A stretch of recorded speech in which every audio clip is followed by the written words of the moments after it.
बिया कहतिया कि चैत के लहर कहर बहुते बढ़ाता कि चैत के लहर कहर बहुते बढ़ाता कि चौहनी जवानिया में अगिया लगावता। ई राजा तू तो परदेसवा में कतर चली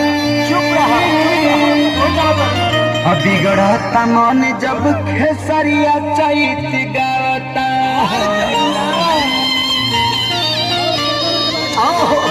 देखिए का कहती है औरतिया भैया कि घाम लगता रे राजा हरी घाम लगता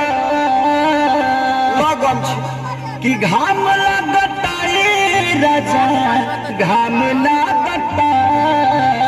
आखिर काठी में घाम लगता रे राजा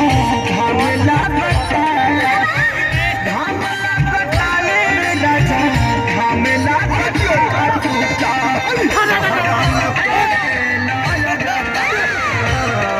तूता बहरान करे लाला चैत में हमरा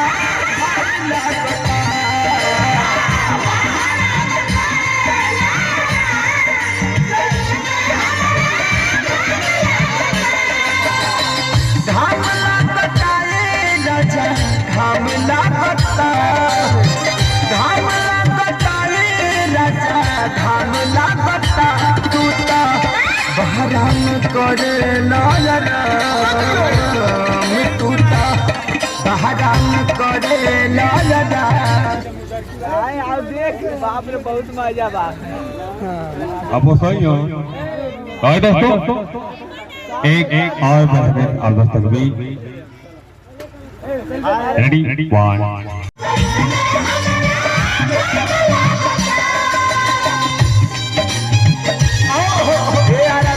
अरे दिया हो राजा अरे बुलबुल भैया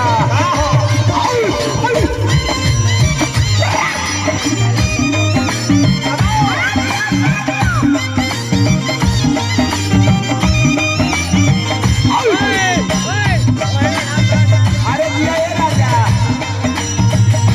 ये पप्पू भैया छोटू भाई बाकरेगंज रहबका ए उमेश भैया मोती भाई हो एक पिंटू भाई ये भोला चाचा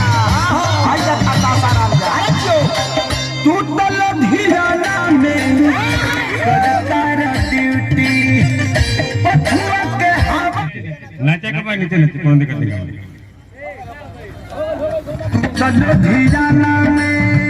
सरकार ड्यूटी पछुआ के हमर बिगाड़ देता ब्यूटी घाम लगता डियर घाम लगता घाम लगता डियर घाम लगता गरमी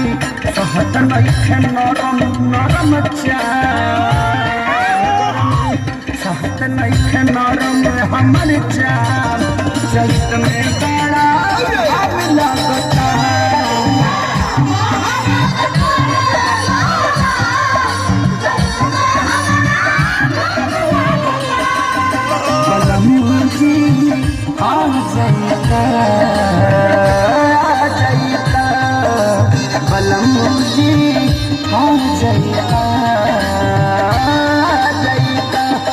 अपना लूंगी से बेला डोला जैता अपना लूंगी से बेला डोला जैता बलम जी हाँ जैता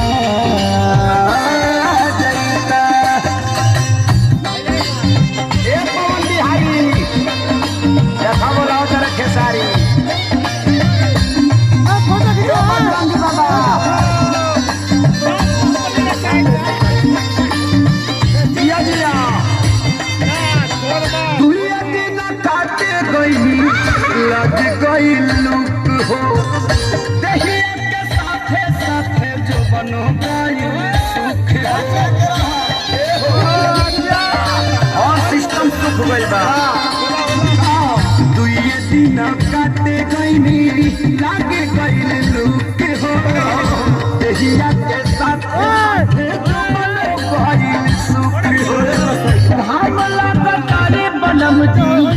घाम लागता सैया घाम लागता घरवा रही तो पका के देतया घरवा रही तो पका के देतया में बड़ा घाम लागता